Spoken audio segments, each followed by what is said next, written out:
इस प्रॉब्लम दिया है कि there is uniformly dense hollow cylinder and its outer radius is capital R. ये इसकी बाहरी रेडियस कैपिटल आर है, बाहरी रेडियस इसकी कैपिटल आर है।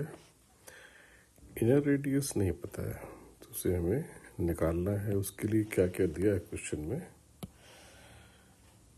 इससे कहा है कि inner radius is to be determined. The cylinder is placed on a smooth ground. Smooth ground पे रखते हैं, हॉरिजॉन्टल ग्राउंड है ये।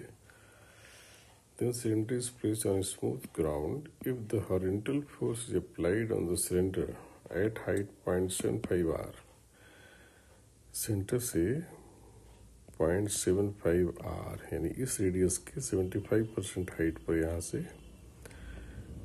जो पॉइंट है उससे पास होने वाला ये हॉरिजॉन्टल फोर्स बाहर से लगाया गया और दिखाया जाता है कि this cylinder rolls without slip, requires rolling motion without slip. तो इस इंफॉर्मेशन को यूज करके बताना है व्हाट इज इनर रेडियस। तो बिल्कुल बेसिक से इसको करेंगे। इसमें रोलिंग की बस कंडीशन आनी चाहिए, बाकी पार्ट तो सिंपल है। रोलिंग की कंडीशन तो भी सर्कुलर क्रॉस सेक्शन की बॉडीज होती हैं हॉरिजॉन्टल ग्राउंड, फिक्स ग्राउंड पर। जब रोल करने की कंडीशन ये होती है कि उसके सीएम का एक्सेलेरेशन से एसी है और बॉडी का एंगुलर एक्सेलेरेशन ऐसे है अल्फा। तो पॉइंट ऑफ कांटेक्ट तब स्लिप नहीं करेगा, यानी बॉडी रोल करेगी जब एसी बराबर क्या हो जाए R, alpha R. This is the condition for rolling. Condition for rolling. इसके प्रूफ पे ज़्यादा अभी नहीं डिस्कस करेंगे, इट शुड बी नोन। वैसे ब्रीफली होता है कि रोल के लिए, रोलिंग के लिए कंडीशन होती है पॉइंट ऑफ कांटेक्ट की वेलोसिटी सरफेस से मैच करे। सरफेस की जीरो है तो इसकी भी जीरो है होनी चाहिए। तो अगर इसकी वेलोसिटी वीसी है, ओमेगा इसमें है, तो वीसी राइट में, ओमेगा आर पीछे वेलोसिटी आया कि आपस में कैंसिल करें तभी इसकी जीरो हो पाएगी।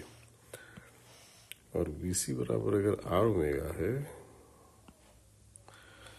तो अब इसलिए ये हमेशा सही होना है तभी रोलिंग होगी, यानी हर समय इस पॉइंट ऑफ कांटेक्ट की वेलोसिटी क्या बनी रहे, जीरो। तो इसका डेरिवेटिव भी सही होगा, ये रिलेशन होल्ड करेगा। तो ओमेगा का डेरिवेटिव अल्फा हुआ, आर आर है। तो this is the relation for condition for rolling. अब ये दोनों चीजें निकालें कैसे, फोर्स अप्लाइड फोर्स के टर्म्स में। अप्लाइड फोर्स के टर्म्स में यहाँ मान लेते हैं फोर्स सपोज है P और सेंटर लेवल से 3r/4 height, so 0.75 r means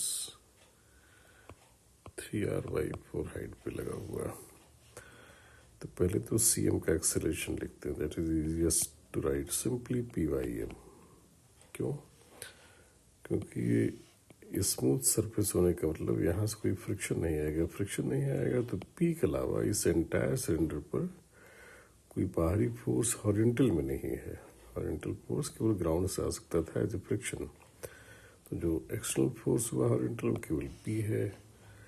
P divide by total mass हमें क्या देगा, सीएम का एक्सेलरेशन। तो ये, और दूसरा अल्फा निकालते हैं। अल्फा कैसे निकालेंगे, अल्फा को निकालने के लिए टॉर्क अबाउट सीएम लें अपॉन आई अबाउट सीएम लें। तो टॉर्क अबाउट सीएम कहाँ से आएगा, देखिए किस पर फोर्सेस क्या है। फोर्सेस सीएम के अबाउट टॉर्क देने वाला, वेट तो यहीं से पास होगा, कोई टॉर्क नहीं देगा। पॉइंट ऑफ कांटेक्ट से एन पास होगा, एन भी फिर सेंटर से पास होगा, वो भी कोई नहीं देगा। सीएम के अबाउट टॉर्क फ्रिक्शन है नहीं, तो केवल P है सीएम के अबाउट टॉर्क देने के लिए। P की लाइन ऑफ एक्शन सीएम से कितनी हाइट पर है, 3r/4, ये 0.75 r, राइट। तो ये हो जाएगा P इंटू 3r/4 ICM इसमें मिस्टेक करा सकता है। ICM को केयरफुली लिखना है। हॉलो सिलेंडर का या हॉलो डिस्क का आई अबाउट सीएम जो सेंट्रोइडल एक्सिस होती है, यानी वो एक्सिस जिसके अबाउट बॉडी घूमती है, ये वाली एक्सिस के नॉर्मल से पास होने वाली, नॉर्मल के लॉन्ग। तो ICM हो जाता है total mass by 2 into inner radius का square, r inner that is small are square, plus outer radius square. Mistake लो, माइनस साइन बीच में लगा देते हैं, दैट इज रॉन्ग। इसका बस ये होगा आंसर आई का। तो अगर इस चीज़ समझ में आ रही है तो हम अल्फा लिख सकते हैं हाउ मच, P3R/4 हो गया टॉर्क अपॉन आई हो जाएगा PM/2 small are square plus capital R square. अब जो ये रिलेशन लोगों ने लिखा है कंडीशन ऑफ रोलिंग, तो AC हमें ये पता है, अल्फा ये हमने लिख ही दिया अल्फा। तो अब रोलिंग की कंडीशन लगाते हैं, तो since AC equal to alpha therefore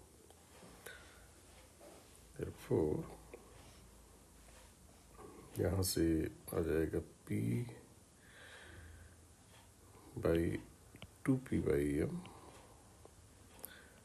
3R/4 1/R square plus capital R square. ये हो गया अल्फा आर की वैल्यू।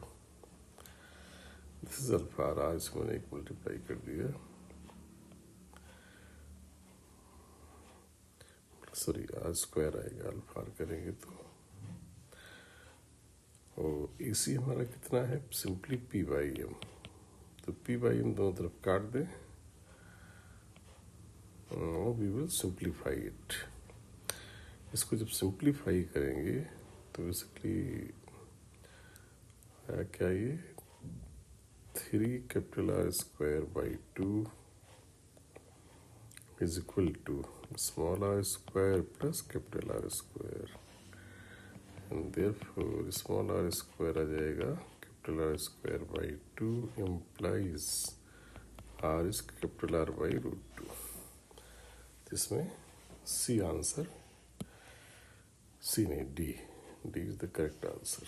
ये इसमें मेन जो मिस्टेक प्रोन चीज़ है वो है आई अबाउट CM लिखना।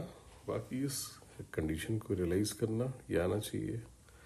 टॉर्क अबाउट CM लेंगे ये हमें ध्यान होना चाहिए, क्योंकि जो बॉडी में CM खुद एक्सलेरेट कर रहा हो तो बाकी किसी पॉइंट के about torque equal to I alpha नहीं लगाते, फिर तो CM के अबाउट ही लगाते हैं, राइट। अदरवाइज 2 to 4 से वो सब करना पड़ता है। तो best point is to apply torque equal to I alpha about CM। बाकी इसका आई का सही एक्सप्रेशन लिखना, यहाँ माइनस साइन बीच में नहीं आना चाहिए, राइट। तो it is good problem but simple problem for JEE advance. Mains के लायक नहीं, मेंस के लेवल से थोड़ा टफर है ये।